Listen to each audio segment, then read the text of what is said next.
Hi friends, ఎలా ఉన్నారు అందరూ? రండి క్యాబేజీ తాలింపు చేద్దాం. చూడండి, క్యాబేజీ కొయ్యాలంటే కొంచెం బలం కావాలా? సరేనా? చూడండి, కట్ చేశాను. ఇప్పుడు ఉప్పు నీళ్ళల్లో కడగాలి. ఇప్పుడు టైము 2:30 అయింది. ఇప్పుడు వచ్చి మా ఆయన వంట చేయమన్నాడు. బయటికి వెళ్తా అనుకున్నాడంట, కానీ వెళ్ళలేదంట.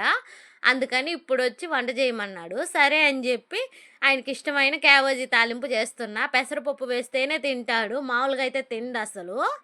పెసరపప్పు వేసి చేస్తేనే తింటాడు, అందుకే చేస్తున్నా ఆయన వరకే. చూడండి, బాగా నీట్గా కడగాలి. ఒక 3-4 సార్లు కడుగుతాను నేను. తర్వాత ఇప్పుడు ప్యాన్ పెట్టుకొని నూనె వేసుకొని పోపు దినుసులు వేసుకున్నాను. తర్వాత క్యాబేజీ వేసుకొని వేపుకుంటూ ఉన్నాను. చూడండి, క్యాబేజీ వేస్తున్నాను. వేసేసిన తర్వాత కొంచెం ఉప్పు వేసి వేపుకుంటున్నాను.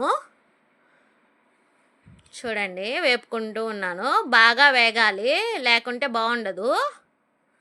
పక్కనే పెసరపప్పు పెట్టి ఉడికిస్తున్నాను. దీనికి మూత పెట్టేశాను. పెసరపప్పు పెట్టి ఉడికించుకున్నాను. కొంచెం మగ్గిన తర్వాత పెసరపప్పు బాగా ఉడకకూడదు, పొంగొచ్చి కొంచెం ఒక 2 నిమిషాలు ఉడికితే చాలు. ఇప్పుడు వేసుకుంటున్నాను.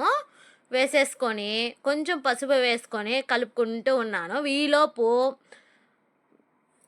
ఈలోపు మనము పొడి చేసుకోవాలి. పొడి అంటే ఏమీ లేదు, ఎండుమిరపకాయ, తెల్లగడ్డ, కొంచెం ఉప్పు వేసి మిక్సీ పట్టుకొని కలిపేసుకుంటాను. అంతే, ఈజీగా cabbage fry ready. Okay bye. Channel చూస్తున్నారు కానీ సబ్స్క్రైబ్ చేయట్లేదు, సబ్స్క్రైబ్ చేయండి. Okay bye.